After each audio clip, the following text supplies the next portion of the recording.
Welcome to Fractured Chaos.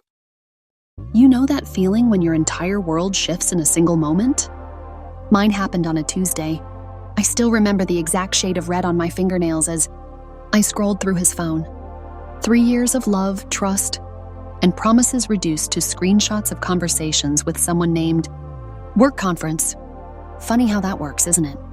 The person you take a bullet for ends up being the one behind the trigger. But I'm getting ahead of myself. Let me take you back to where it began, because everyone told me there were red flags with Larry. Everyone but me could see it. And now I understand why they say love isn't just blind, it's fucking delusional. I met Larry at my best friend's wedding. Isn't that just perfectly cliche? He wasn't supposed to be there. He was filling in for a groomsman who got food poisoning. I wasn't supposed to be single. My ex had dumped me 3 weeks before. The universe has a sick sense of humor, doesn't it? Throwing you the love of your life right when you've sworn off men forever. He asked me to dance during a slow song. His hand on the small of my back felt like it belonged there. Like I'd been walking around with a Larry-shaped hole my entire life. "I've been waiting to meet you," he said. Not nice to meet you or good to meet you. Waiting, like he knew I was coming. I told my therapist about it later. She asked if that seemed intense for a first meeting. I laughed it off. When you feel that spark, that connection, why question it? But here's what I didn't tell anyone. That night in his car, he showed me pictures of his ex. "Just so you know what you're getting into," he said. She couldn't handle me. She was crazy by the end. I nodded like I understood. Like this was normal first date conversation. What I didn't realize then was that he wasn't warning me about her. He was warning me about himself.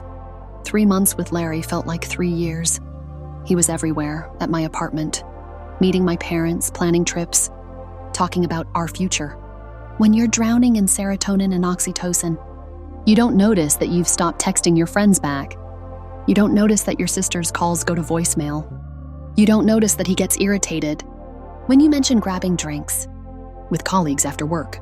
"I just want to protect what we have," he'd say, wrapping his arms around me from behind as I'd get ready in the morning. People are jealous of real connection. And I'd melt into him, feeling special, chosen, selected for an exclusive club of 2. The day he gave me a key to his apartment, I found a small box in his nightstand while looking for a charger.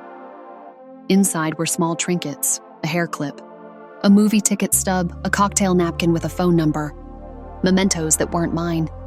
When I asked him about it, he grabbed the box and threw it against the wall. "That's private," he snapped. Then immediately softened, apologized, brought me flowers the next day. Said they were therapy homework to process past relationships. I believed him, because the alternative meant acknowledging that the love of my life kept trophies from women who came before me, and that maybe, someday, something of mine would join that collection.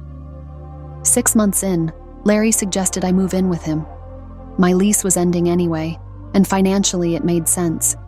What didn't make financial sense was him suggesting I quit my job at the marketing firm. "You're so stressed all the time," he said. "I make enough for both of us. Take some time to figure out what you really want." Independence had always been my thing. Ask anyone who knew me before Larry.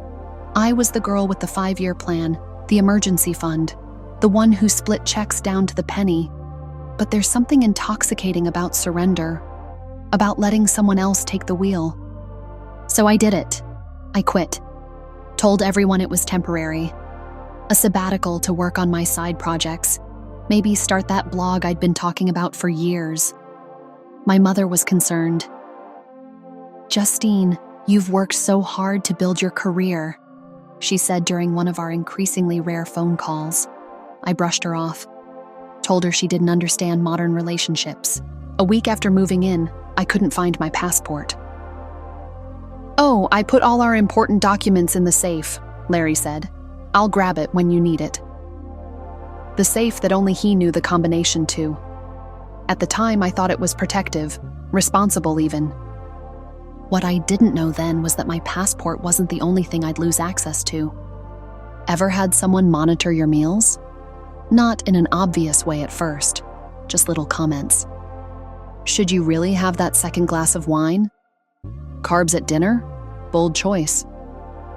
Larry had opinions about everything: my clothes, my hair, my laugh. "That outfit makes you look desperate," he'd say. Or, "Maybe don't tell that story at dinner tonight. No one thinks it's as funny as you do." I started changing. Small adjustments at first, like wearing more black because he said it was classier. Then bigger things, like canceling my monthly girls' trip because he said my friend Emma was clearly into me, and it made him uncomfortable. I'd always been the friend who called out controlling behavior in other people's relationships. Now, I was the one with a boyfriend who tracked my location for safety reasons. The worst part? I defended him to everyone. "He just has high standards," I tell my increasingly distant friends. "He pushes me to be better." But better at what? Being smaller? Taking up less space? After a fight one night, I'd spent too long talking to his brother at a family dinner. I found him going through my phone, not just browsing, but methodically checking every app, every message. "What are you doing?" I asked, my voice embarrassingly small. He didn't even look up. "If you have nothing to hide, you have nothing to fear." He said it so casually, like he was commenting on the weather. That night, I discovered something that chilled me to my core. He'd installed spyware on my laptop. Everything I typed, every site I visited, was being sent directly to his email. He wasn't just controlling my present, he was monitoring my attempts to imagine any other future. The thing about emotional abuse is that it's never just one moment you can point to. It's death by 1,000 paper cuts. It's having a memory and being told it never happened. It's crying and being told you're overreacting. It's feeling scared and being told you're crazy. I started keeping notes in a password-protected app on my phone, the only privacy I had left. Small moments that made me feel insane. The time he swore he told me he was going on a business trip when I know he never mentioned it. The time he promised we'd spend Christmas with my family, then claimed we'd agreed to go to his parents months ago. The time he denied saying something cruel about my weight, even though I'd heard the words come out of his mouth just hours before. "You need help, Justine," he'd say, face full of concern that never quite reached his eyes. "I'm worried about these memory problems." And like water on stone, I started to erode, to believe that maybe I was the problem, that my perception of reality couldn't be trusted. One night, after he'd gone to sleep, I found myself Googling early onset dementia because I was so convinced something was wrong with my brain. Instead, an article popped up, 10 signs you're being gaslighted. I read it with my heart pounding so loud I was afraid it would wake him. Every single sign described my relationship perfectly, but the most terrifying revelation came when I scrolled to the comments section. There, using a username I recognized, one he used for gaming, was a comment from Larry himself from 2 years ago. These techniques work even better if you isolate them first, make them dependent on you financially, then they have nowhere to go when they finally figure it out. It wasn't just that he was manipulating me. He'd studied how to do it, and I was his willing subject. They say there's a moment when the spell breaks, when no amount of love or hope or denial can cover up the truth anymore. Mine came on our anniversary. Larry had been extra attentive that week, loving even, the Larry I thought I'd fallen in love with. He took me to an expensive restaurant, gave me a beautiful necklace, a delicate gold chain with a small key pendant.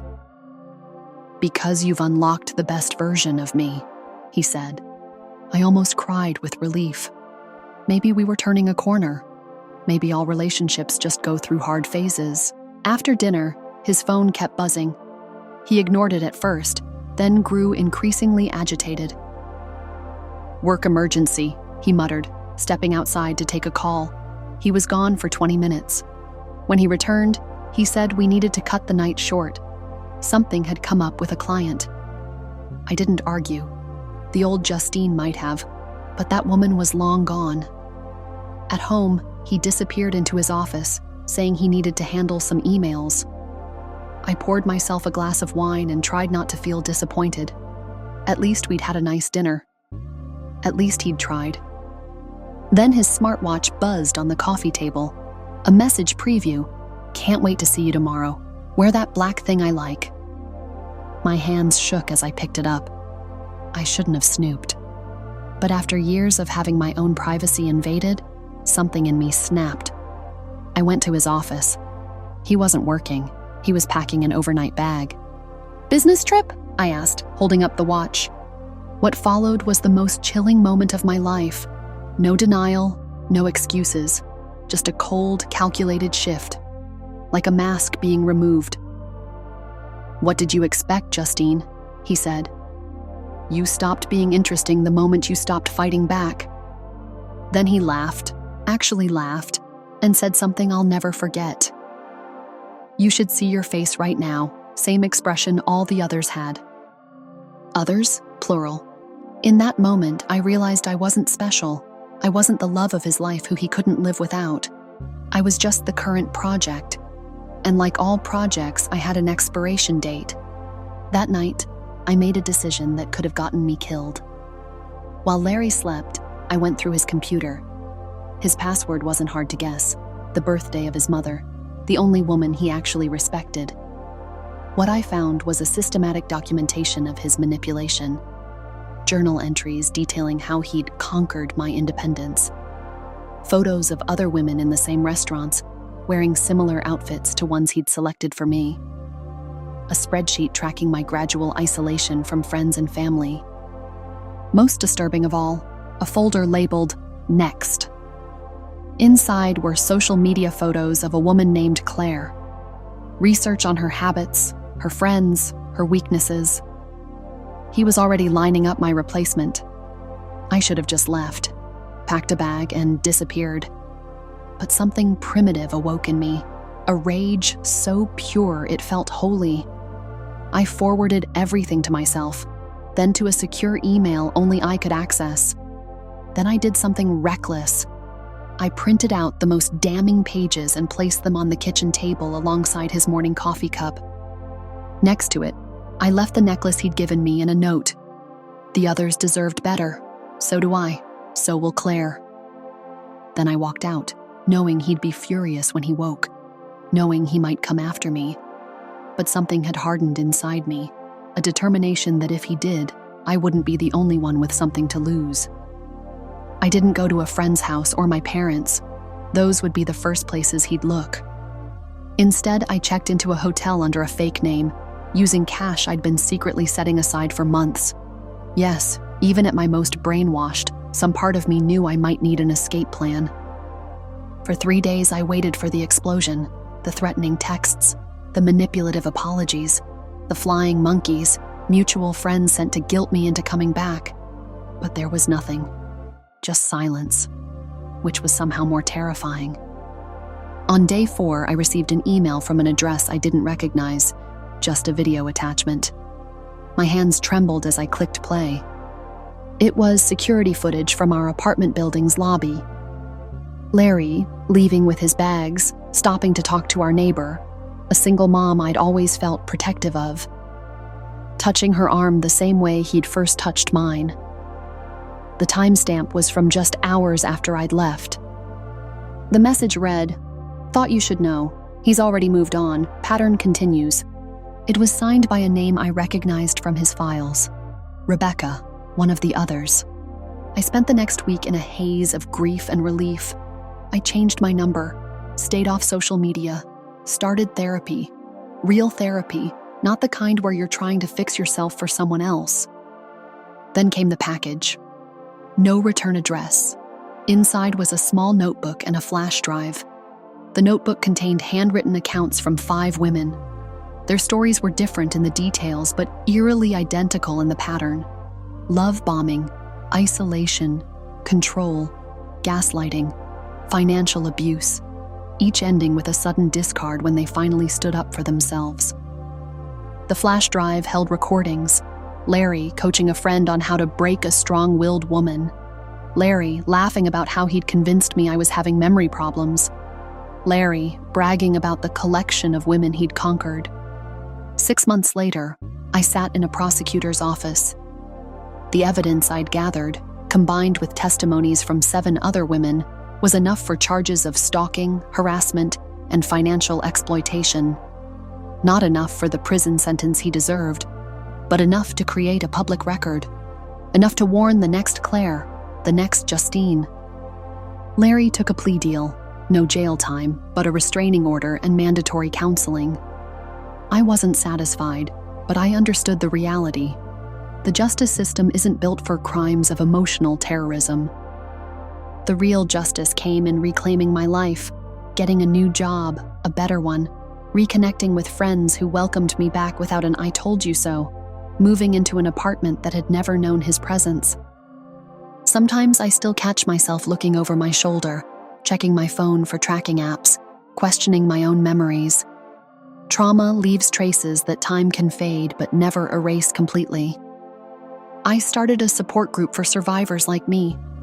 We meet monthly, these women with stories so similar to mine it's like we all dated the same person. In many ways, we did. Different faces of the same calculated predator. We warn each other about the Larry types we encounter. We celebrate each small victory in rebuilding our lives. Last week, I received a text from an unknown number. He's engaged to Claire. My stomach dropped. I considered warning her, then realized she wouldn't believe me. I hadn't believed the warnings either. But here's the twist that still haunts me. Attached to the text was a photo. Larry and Claire at a restaurant, the same one he took me to on our first date. Around her neck was a necklace identical to the one he'd given me. A small gold key, because she too had unlocked the best version of him. Some people don't change, they just find new victims. As for me, I'm still finding pieces of myself that I thought were lost forever. Still learning to trust my own perception. Still figuring out who Justine is when she's not being molded by someone else's vision. But I know this much. The red flags I ignored weren't just warnings about Larry. They were warnings about the parts of myself I needed to strengthen, the boundaries I needed to enforce, the instincts I needed to trust. They say hindsight is 20/20. Looking back, I don't see the passionate love story I thought I was living. I see a calculated campaign of destruction disguised as devotion. I see a man who studied how to break women like it was his profession. And I see myself, blindfolded by love, walking confidently toward the edge of a cliff. If my story saves even one person from taking that final step, then everything I endured has meaning. Everything I lost becomes a gift I give to someone else. Because the most dangerous red flag isn't the first one you miss. It's convincing yourself that the red you're seeing is actually a trick of the light. Trust the red, run from the red. I didn't, but you still can.